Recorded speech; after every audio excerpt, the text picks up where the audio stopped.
প্রতিদিন ছুটি হলে ভার্সিটির সামনে দাঁড়িয়ে থাকতো বকাটিয়া। এই ভার্সিটিতে অনেক সুন্দর সুন্দর মেয়েরা থাকলেও সোমা চৌধুরী এবং লিজার প্রতি তাদের নজর একটু বেশি।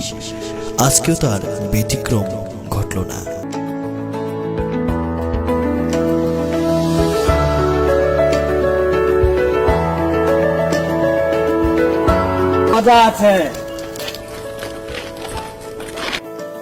এখন যিনি আসছেন ইনি হচ্ছে সালমান ফার্সি।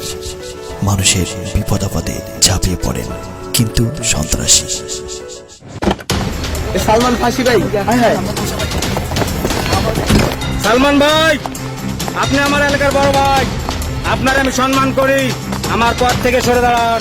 এই তুই যদি আমার সম্মানই করতি, তুই সোমার দিকে চোখ তুলে তাকাইছি না, পথ থেকে সরে দিতি, আমি তোর এখন মারা গেলাম রে। আই উইল অচল নট ভাঙাইস না, এই সালমান ফার্সির চিনোস না, তোর যে শুট করতে হয় brother, I will kill you.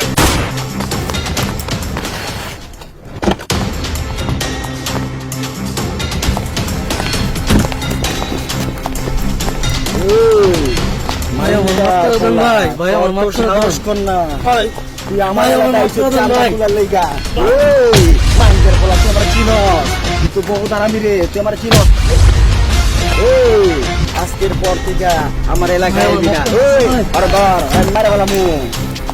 সন্ত্রাসী? আপনি একজন সন্ত্রাসীকে ভালোবাসেন? সন্ত্রাসী? হ্যাঁ। আমি একজন সন্ত্রাসীকে কখনো ভালোবাসতে পারবো না।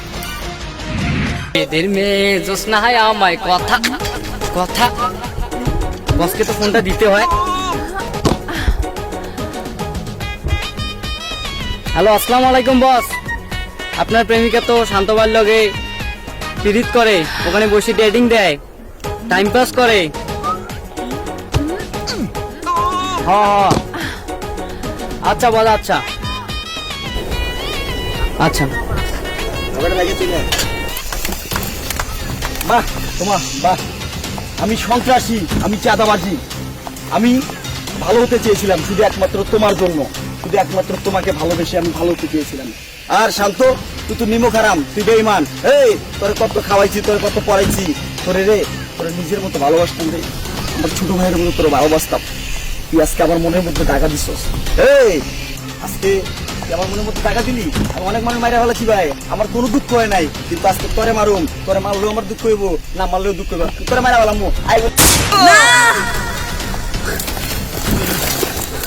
এদিকে আসো, এই আসো। একের পর এক খুন করতে থাকে সালমান ফার্সি, শুধুমাত্র একটি মেয়ের কারণে, সোমা চৌধুরী।